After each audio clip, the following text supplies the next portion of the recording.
I'm guessing that Robert, it sounds to me like he was always behind you. Yeah. He was like, and at the time he's a movie star, and how do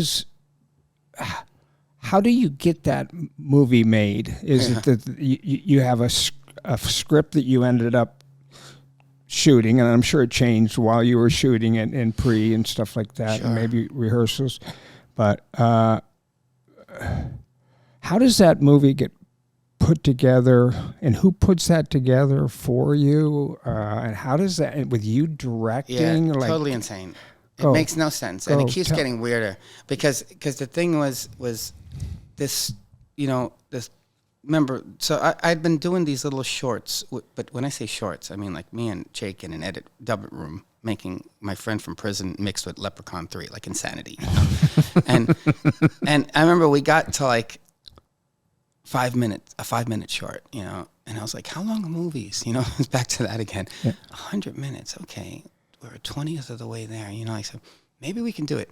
But then when Robert came into the picture, it's like, wait a second, now this is like a real person. It's not me and my friends, You had a script that Robert looked at? Well, Robert was the book. He was from the beginning. And I know. Yeah. At some point, is Robert saying, well, I'd like to make this movie with you? Or was that just kind of all along? Or all along, he was really cool about it. Yeah. And then, the weird thing, and better than anyone, how this business can be so odd, right? Where it's like, suddenly, because I went through the Sundance Labs, there was a little badge suddenly on the movie where so it changed a little bit, where it was like, oh wow, this is like, people are actually somewhat interested, because it's insane to make a movie, period. It's nuts. My friend says it's like a bunch of dreamers are going to get a couple $1 million to do something, open a business that we all know closes in 4 months. Good luck, It's crazy, but because Sundance put a little badge on it, there was a little bit more, and you had Trudy,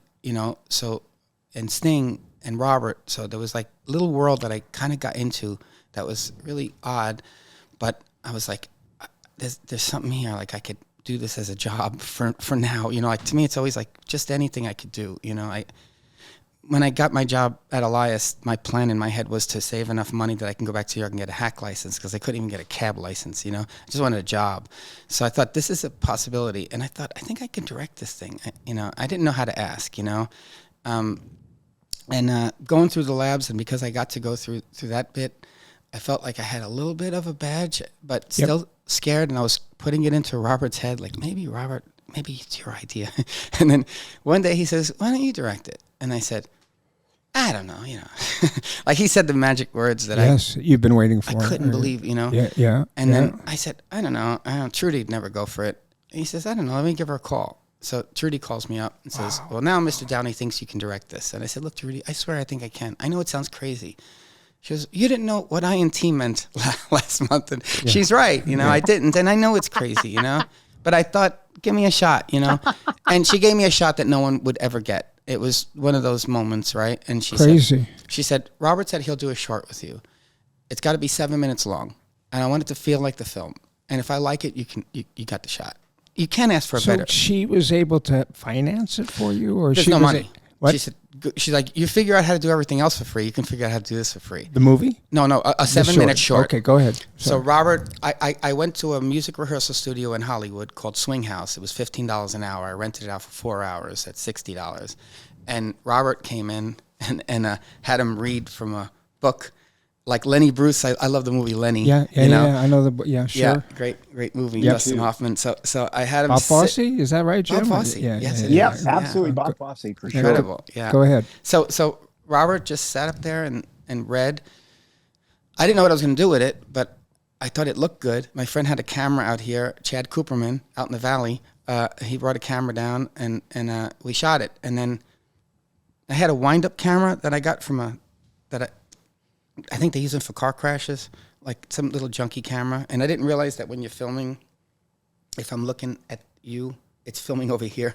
So we filmed on a train in New York. I was trying to film this dirt spot idea and kept missing it. Yeah, I know it from the movie. Go ahead. Yeah, of course. So filmed that, and then I got a bunch of kids together in New York. My friend Antonio's younger brother, I said, bring down all your crazy friends and let's shoot them hanging around and just doing whatever. This is for the 8 minutes? Yeah. Okay. So okay. shot them just acting nuts and whatever. Oh, okay. And then all right. and a girl, Jenny Slate, who now is a big actress, was one of the kids that came down. I just shot these kids doing whatever. Yep. And then Jake, he edited. He's again on iMovie, and he had this. He's got that rhythm. Like editing is like drumming. Like you're born a drummer. And he had a really great rhythm to it. And I thought, and they liked it, and they said, "Okay, this fellow good. Jake edited it for you." And Yeah. you okay. We were in the dub room together. Yeah, of course. So we did it together, but he's got this rhythm to it, and he knew how to hit the buttons. Has he gone on to? Oh yeah, he did all my movies. Okay, wonderful. And now yeah. he's like working on like all kinds of big documentaries. Wonderful. Yeah. Which documentary editing is no joke. That's some madness. So we made this 7-minute short, and I thought she said 8. maybe 8. I can't remember. Believe me, I stuck to whatever she said. I was so scared. Yeah. I'm just joking. Oh no, yeah. I'll have to check. But I thought it came out pretty good. She did too, and then Robert. They all said, "Okay, let's make a movie." And then then it's like a whole other can of worms. Well, what is that can of worms? Insane. What happens then? What happens then when Robert and Trudy and you say, "Okay, well, let's make this movie. You got to get it financed, right?" Yeah. So who helped you get that movie financed? And if you mind, you can tell me or not tell me what the budget was for the movie. I think it was $1 million. I think it was $1 million. I don't know the exact number, but okay. And again, look, in movie land, $1 million, people say it as if it's nothing. And my friend says, go try to open a pizza place, go to the bank and ask them for $1 million. Yeah, it's a lot of money, and it was way more than anything I imagined. Do you remember how many days that it took to shoot that? We shot it in, I think, 18 days. 18 days. Oh my god! But it was nuts because maybe 19. I can't remember. Okay. But what's nuts? Robert was getting married on a Saturday, and we shot him like Monday, Tuesday, and Wednesday. I mean, it's nuts. And then, all the other actors were like, I was in love with the movie, the Brazilian film about the photographer. It was all non-actors, and I had this idea that I'm going to do it all non-actors. Right, yeah. That sounds like great. A non-director, non-editor, non-actors. Let's go crazy. And I thought it'd be great. And then Shia LaBeouf wanted to do the movie, and I said, "Oh, I don't know. Who's that? Even Stevens. I don't know.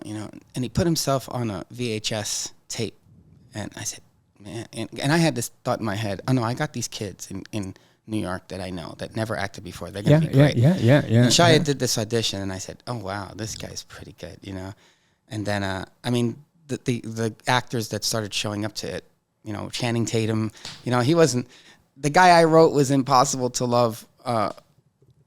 That's a good. Not the best looking guy. Yeah, do. and suddenly this male model from Alabama shows up, but he had this thing, felt like, and he was not as he is now a huge actor. He was still a great guy, but and he had this in my mind like this sort of mice and men. He'd break you, and he didn't mean to, and he's trying to fix you. And I thought, that comes across brilliantly in the movie. So what he did had he worked as an actor? I think he just did one little movie. I can't remember the movie, and then he was doing a lot of dancing on set because he was getting ready for Step Up.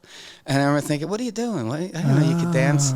And it turns out he's pretty damn good. Dancer and actor and a great guy too. So you've done 3 movies with him, or 4, but three, right? And it was nuts. And then I still had this girl in New York. I loved her, and she's just messed up. I saw her on the train, and I said, "Listen, I'm not trying to be a weirdo, but I'm really doing a movie. I'm going to give you my number. Have your mother call me." She goes, "I don't need my mother to call you." So I was like, "Okay." And I loved her. And then I said to Trudy, "I have this great girl for Laurie." And she says, "Oh, we just got a call. Rosario Dawson is going to play the older version." I said, "Oh, but this is a white girl." No, not anymore. And I said, "Okay." Yeah, Rosario Dawson. Rosario. You're not messing with that. And she was right. And then we ended up with Melanie Diaz, who's freaking, it was just like this lucky thing. And that crazy girl on the train, she ends up being in the movie too. She played someone else, and it was just, and then Chaz and Dianne Wiest. I mean, it's just like a really nutty time. And Eric Roberts, who I'm such a fan, like, oh my God. I hope